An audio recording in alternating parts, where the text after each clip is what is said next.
Hello everyone and welcome to Atomos. ഇന്ന് നമ്മൾ discuss ചെയ്യാൻ പോകുന്നത് 8th ബേസിക് സയൻസ് ടെക്സ്റ്റ് ബുക്കിലെ ആദ്യത്തെ ചാപ്റ്റർ ആയിട്ടുള്ള മെഷർമെൻറ്റ് ആൻഡ് യൂണിറ്റ്സ് ആണ്. ഇത് ഫിസിക്സിലെ ആദ്യത്തെ ചാപ്റ്ററാണ്. ഇതിൽ നമ്മൾ വ്യത്യസ്ത അളവുകളെക്കുറിച്ചും അതിൻ്റെ യൂണിറ്റുകളെക്കുറിച്ചൊക്കെയാണ് പഠിക്കാൻ പോകുന്നത്.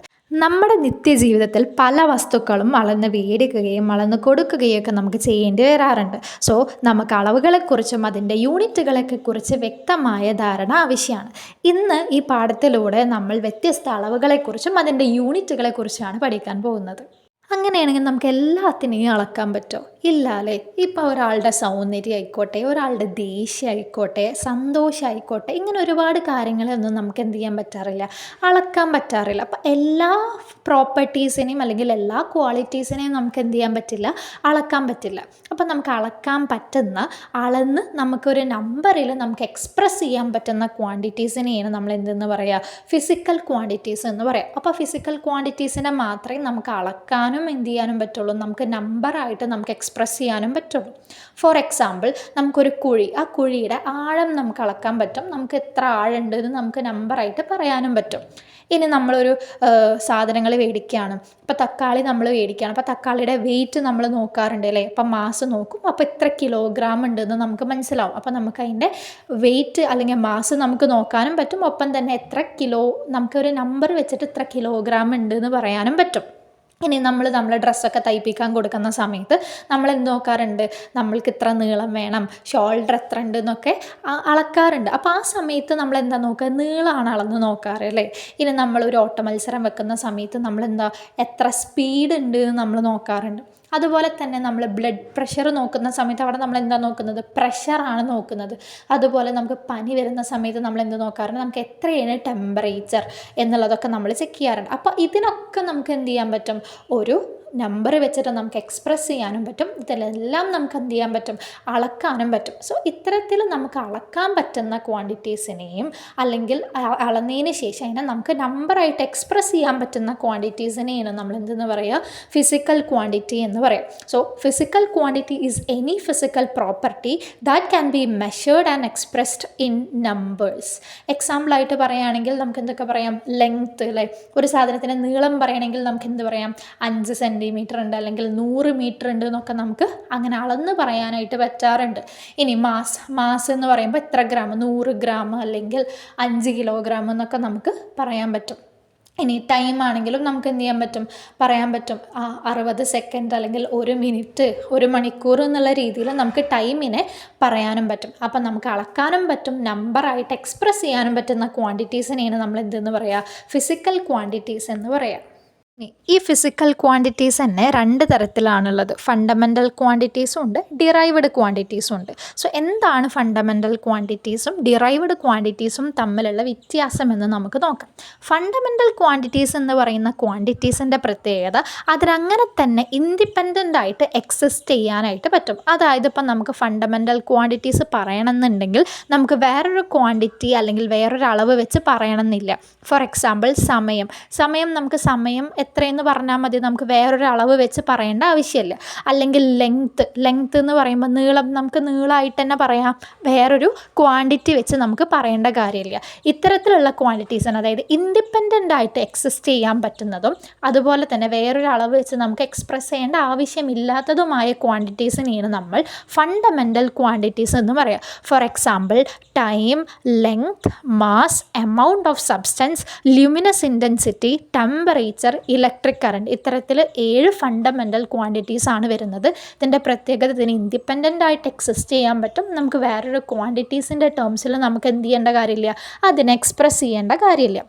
അടുത്തൊരു ക്വാണ്ടിറ്റിയാണ് derived quantities. So derived quantities എന്ന് പറയുമ്പോൾ ഫണ്ടമെൻ്റൽ ക്വാണ്ടിറ്റീസിൻ്റെ ടേംസിൽ നമ്മൾ എക്സ്പ്രസ് ചെയ്യുന്ന ക്വാണ്ടിറ്റീസാണ് ഡിറൈവ്ഡ് ക്വാണ്ടിറ്റീസ്.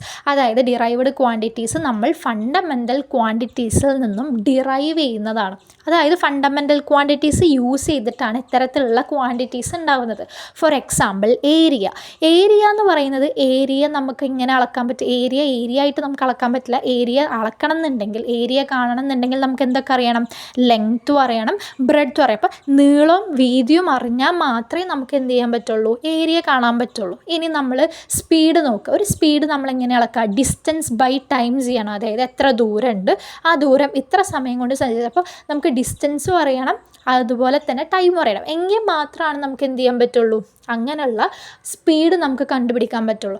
അപ്പോൾ നമുക്ക് സ്പീഡ് ഒരു ഡിറൈവ്ഡ് ക്വാണ്ടിറ്റിയാണ്. സോ നമുക്ക് ആ ക്വാണ്ടിറ്റി എങ്ങനെയാണ് നമുക്ക് കിട്ടിയത്? ഫണ്ടമെൻ്റൽ ക്വാണ്ടിറ്റീസിൽ നിന്നുമാണ് സ്പീഡ് കിട്ടിയത്, അല്ലെ? Derived quantity. അപ്പോൾ ഡിറൈവ്ഡ് ക്വാണ്ടിറ്റീസ് നമുക്ക് എക്സ്പ്രസ് ചെയ്യണമെന്നുണ്ടെങ്കിൽ ആരുടെ ആവശ്യമുണ്ട്? അവിടെ ഫണ്ടമെൻ്റൽ ക്വാണ്ടിറ്റിയുടെ ആവശ്യമുണ്ട്. അപ്പോൾ ഫണ്ടമെൻ്റൽ ക്വാണ്ടിറ്റീസിൻ്റെ ടേംസിൽ എക്സ്പ്രസ് ചെയ്യുന്ന ക്വാണ്ടിറ്റീസ് ആണ് എന്ത്?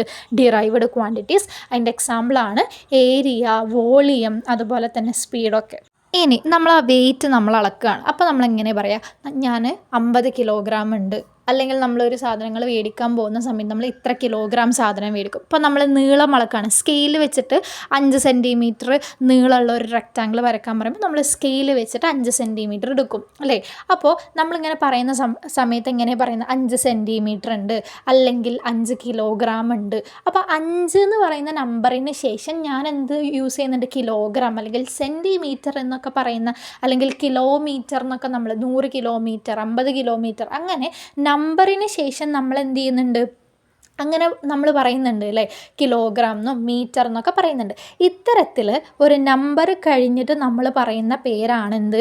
യൂണിറ്റ്. ഇതിനെയാണ് നമ്മൾ എന്തെന്ന് പറയുക? യൂണിറ്റ്. അപ്പം നമ്മൾ ഒരു ഫിസിക്കൽ ക്വാണ്ടിറ്റി എപ്പോഴും എക്സ്പ്രസ് ചെയ്യുമ്പോൾ നമ്പറും അതിനെ ഫോളോ ചെയ്തിട്ട് എന്തുണ്ടാവും? ഒരു യൂണിറ്റും ഉണ്ടായിരിക്കും. അപ്പോൾ നമ്മളൊരു ഫിസിക്കൽ ക്വാണ്ടിറ്റി പറയുമ്പോൾ നമ്പറിൻ്റെ കൂടെ തന്നെ എന്തുണ്ടായിരിക്കും? യൂണിറ്റും ഉണ്ടായിരിക്കും. ആ യൂണിറ്റാണ് നമ്മൾ എന്ത് പറയുന്നത്? ഈ കിലോഗ്രാം എന്ന് പറയുന്നതും സെൻറ്റിമീറ്റർ എന്ന് പറയുന്നതും കിലോമീറ്റർ എന്ന് പറയുന്നതൊക്കെ എന്താണ്? വിവിധ തരം യൂണിറ്റുകളാണ്. ഇനി നമുക്ക് എല്ലാവർക്കും അറിയാം, ഒരു ഫിസിക്കൽ ക്വാണ്ടിറ്റിക്ക് തന്നെ ഒരുപാട് യൂണിറ്റ്സ് ഉണ്ടായിരിക്കും. ഇപ്പോൾ നമ്മൾ സാധനങ്ങൾ മേടിക്കുമ്പോൾ നമ്മൾ ഗ്രാമിൽ മേടിക്കാറുണ്ട്, കിലോഗ്രാമിലൊക്കെ മേടിക്കാറുണ്ട്, അല്ലേ?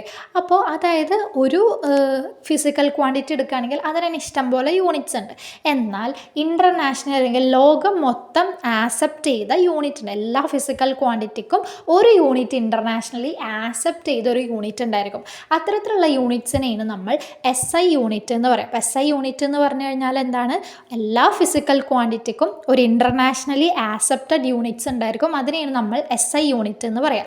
ഫോർ എക്സാമ്പിൾ, ലെങ്ത്തിന് വേൾഡിൽ എവിടെ ഇരുന്നിട്ടും നമുക്ക് എങ്ങനെ മെഷർ ചെയ്യാം?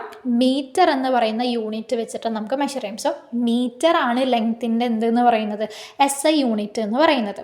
സോ നമുക്കെന്താ? ഒരു ഫിസിക്കൽ ക്വാണ്ടിറ്റിക്ക് തന്നെ നമുക്ക് ഇഷ്ടം പോലെ യൂണിറ്റ്സ് ഉണ്ട്, ഡിഫറെൻറ്റ് യൂണിറ്റ്സ് ഉണ്ട്. ഇപ്പം നമുക്ക് വലിയ ലാർജർ യൂണിറ്റ്സ് നമുക്ക് എന്തിനു വേണ്ടിയിട്ടാണ് യൂസ് ചെയ്യുക? ലാർജർ ക്വാണ്ടിറ്റീസിന് വേണ്ടിയിട്ട്. ഇപ്പം നമുക്ക് 1 കിലോഗ്രാം സാധനം എന്ന് പറയുമ്പോൾ അത്യാവശ്യം സാധനം ഉണ്ടാവും. ഗ്രാം വെച്ചിട്ട് 1 ഗ്രാം എന്ന് പറയുമ്പോൾ അത്രയും കുറവായിരിക്കും. അപ്പോൾ ലാർജർ ക്വാണ്ടിറ്റീസിന് നമ്മൾ ലാർജർ യൂണിറ്റ്സ് യൂസ് ചെയ്യും. സ്മോളർ ക്വാണ്ടിറ്റീസിന് നമ്മൾ എന്ത് യൂസ് ചെയ്യും? സ്മോളർ യൂണിറ്റ്സ് ആണ് യൂസ് ചെയ്യുക. ഇപ്പം നമ്മൾ സ്കെയിൽ എടുക്കുകയാണെങ്കിൽ 1 മില്ലിമീറ്റർ എന്നൊക്കെ പറയുന്നത് എന്താ? വളരെ ചെറുതാണ്. 1 സെൻറ്റിമീറ്ററും 1 കിലോമീറ്ററും വെച്ച് നോക്കുകയാണെങ്കിൽ എന്താ? സെൻറ്റിമീറ്റർ ഒക്കെ അത്രയും ചെറുതാണ്. കിലോമീറ്റർ എന്ന് പറയുമ്പോൾ വലുതാണ്. അപ്പോൾ നമ്മൾ വലിയ ക്വാണ്ടിറ്റീസിനെ നമ്മൾ വലിയ യൂണിറ്റ്സ് വെച്ചിട്ട് എന്ത് ചെയ്യും? പറയും. അതുപോലെ തന്നെ ചെറിയ ക്വാണ്ടിറ്റീസിനെ നമ്മൾ സ്മോളർ യൂണിറ്റ്സ് അല്ലെങ്കിൽ ചെറിയ യൂണിറ്റ് വെച്ചിട്ടാണ് നമ്മൾ എന്ത് ചെയ്യാറ്? പറയാറ്. ഇനി നമുക്ക് ലെങ്ത്തിൻ്റെ ഡിഫറെൻറ്റ് യൂണിറ്റ്സ് നോക്കാം. ലെങ്ത്തിൻ്റെ SI യൂണിറ്റാണ് metre. SI unit of length is metre. ഇനി ലെങ്ത്തിൻ്റെ വേറെ യൂണിറ്റ്സുകളാണ് കിലോമീറ്റർ, സെൻറ്റിമീറ്റർ, മില്ലിമീറ്റർ എന്നിവ. അത് കൂടാതെ astronomical unit and light year ഉണ്ട്. ആസ്ട്രോണമിക്കൽ യൂണിറ്റ് എന്ന് പറയുമ്പോൾ എർത്തിൻ്റെയും സണ്ണിൻ്റെയും ഇടയിലുള്ള ഡിസ്റ്റൻസിനെയാണ് നമ്മൾ ആസ്ട്രോണമിക്കൽ യൂണിറ്റ് എന്ന് പറയുന്നതൊക്കെ അത്രയും വലിയ ക്വാണ്ടിറ്റീസാണ്. ഇനി ലൈറ്റ് ഇയർ എന്ന് പറയുന്നത് ഒരു വർഷം വേഗത്തിലൂടെ ലൈറ്റ് സഞ്ചരിക്കുന്ന ദൂരത്തെയാണ് നമ്മൾ ലൈറ്റ് ഇയർ എന്ന് പറയുക. അപ്പോൾ അതൊക്കെ അത്രയും വലിയ ലാർജ് ക്വാണ്ടിറ്റീസാണ് ആസ്ട്രോണമിക്കൽ യൂണിറ്റും ലൈറ്റ് ഇയർ എന്നൊക്കെ പറയുന്നത്. SI യൂണിറ്റ്, ലെങ്ത്തിൻ്റെ SI യൂണിറ്റ് മീറ്ററാണ്. ഇനി ഡിഫറെൻറ്റ് യൂണിറ്റ്സ് ഓഫ് മാസിൻ്റെ ഡിഫറെൻറ്റ് യൂണിറ്റ്സ് ആണ്. ആദ്യം തന്നെ മാസിൻ്റെ SI യൂണിറ്റാണ് കിലോഗ്രാം. ഇനി മാസിൻ്റെ ബാക്കിയുള്ള യൂണിറ്റ്സ് ആണ് മില്ലിഗ്രാം, ഗ്രാം, ക്വിൻ്റൽ, ടൺ എന്നൊക്കെ പറയും. ക്വിൻ്റലും ടണ്ണൊക്കെയാണ് വലിയ ക്വാണ്ടിറ്റീസ് എന്ന് പറയുന്നത്. മില്ലിഗ്രാമും ഗ്രാമൊക്കെ വളരെ ചെറിയ യൂണിറ്റ്സുകളാണ്. ഇനിയാണ് ഡിഫറെൻറ്റ് യൂണിറ്റ്സ് ഓഫ് ടൈം. ടൈമിൻ്റെ വിവിധ യൂണിറ്റ്സ് ആണ്. ആദ്യം തന്നെ SI യൂണിറ്റ് ആണ്. ടൈമിൻ്റെ SI യൂണിറ്റ് സെക്കൻഡാണ്. ഇനി ടൈമിൻ്റെ ബാക്കിയുള്ള യൂണിറ്റ്സ് ആണ് മിനിറ്റ്, ഹവർ എന്നുള്ളതൊക്കെ. അടുത്തതാണ് ഡിഫറെൻറ്റ് യൂണിറ്റ്സ് ഓഫ് വോളിയം. വോളിയത്തിൻ്റെ വിവിധ യൂണിറ്റുകളാണ് പറയുന്നത്. ആദ്യം തന്നെ SI യൂണിറ്റ് ആണ് പറയുന്നത്. SI unit of volume is cubic metre, അല്ലെങ്കിൽ മീറ്റർ ക്യൂബാണ് എന്തെന്ന് പറയുന്നത് വോളിയത്തിൻ്റെ SI യൂണിറ്റ്. ഇനി വോളിയത്തിൻ്റെ ബാക്കിയുള്ള യൂണിറ്റ്സ് ആണ് 1 ലിറ്റർ, 2 മില്ലി ലിറ്റർ എന്ന് പറയുന്നത്. സോ ഇതൊക്കെയാണ് വിവിധ ഫിസിക്കൽ ക്വാണ്ടിറ്റീസിൻ്റെ മെഷർമെൻറ്റുകളും യൂണിറ്റുകളൊക്കെ. സോ പാർട്ട് 1 ഇവിടെ അവസാനിക്കുകയാണ്. ഇനി അടുത്ത വീഡിയോയിലൂടെ നമ്മൾ ഈ ഒരു ചാപ്റ്റർ മുഴുവൻ കംപ്ലീറ്റ് ചെയ്യുന്നതായിരിക്കും. സോ നിങ്ങൾക്ക് ഈ വീഡിയോ ഇഷ്ടപ്പെട്ടെങ്കിൽ, നിങ്ങൾക്ക് ഈ വീഡിയോ ഇൻഫോർമേറ്റീവായി തോന്നുകയാണെന്നുണ്ടെങ്കിൽ ഈ ചാനൽ സബ്സ്ക്രൈബ് ചെയ്ത് സപ്പോർട്ട് ചെയ്യുക.